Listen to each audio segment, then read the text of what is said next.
সার্বজনীন দুর্গোৎসব কমিটির দুর্গাপুজোর খুঁটি পুজো সম্পন্ন হলো সোমবার। উল্টো রথের মহাপূর্ণতিথিতে খুঁটি পুজো সম্পন্ন হয়। এই খুঁটি পুজোতে উপস্থিত ছিলেন আসানসোল দুর্গাপুর ডেভেলপমেন্ট অথরিটির নবনিযুক্ত চেয়ারম্যান কবি দত্ত এবং doctor Udayan Chowdhury.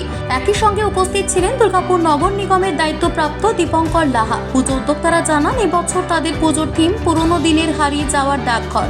SMS, email, WhatsApp, Facebook, ইনস্টাগ্রামের জামানাতে ডাকঘর হারিয়ে গিয়েছে।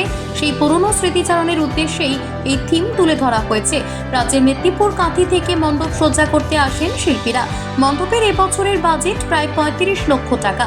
আমি তো পুজোর উদ্যোক্তা নই, তবে আমার ভাই এই যে দীপু বললো যে থিম হচ্ছে ডাকঘর, রানার ছুটেছে তাই ঝুমঝুম, গান বললে 2 লাইন কেড়ে দেবো, কিন্তু বাকিটা বলতে পারবো না। এই রথে উল্টো রথের দিনে কিরকম লাগে? প্রতিটা জায়গায় হয় ভালো। আজকে আমার নিজেরও তো একটা পুজো অর্গানাইজ করি চতুরঙ্গ, তারও খুঁটি পুজো করে এলাম আমরা, করে আমার ভাইয়ের এইটা করলাম পুজোতে।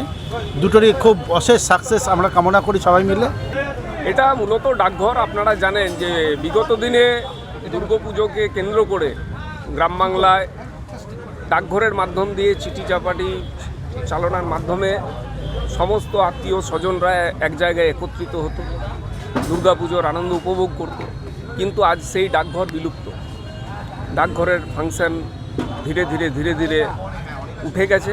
তাই আমরা সেই পুরনো স্মৃতিচারণার মাধ্যম দিয়ে ফুলজোর সার্বজনীন দুর্গোৎসব পুজো কমিটি 33তম বর্ষে আমরা সেই ডাকঘরকে তুলে ধরার মানুষের সামনে চেষ্টা করছি। সবার প্রথম ফুলজোর সার্বজনীন দুর্গাপুজো উৎসব কমিটির পক্ষ থেকে আপনাদের সকলকে সাদর আমন্ত্রণ জানাচ্ছি।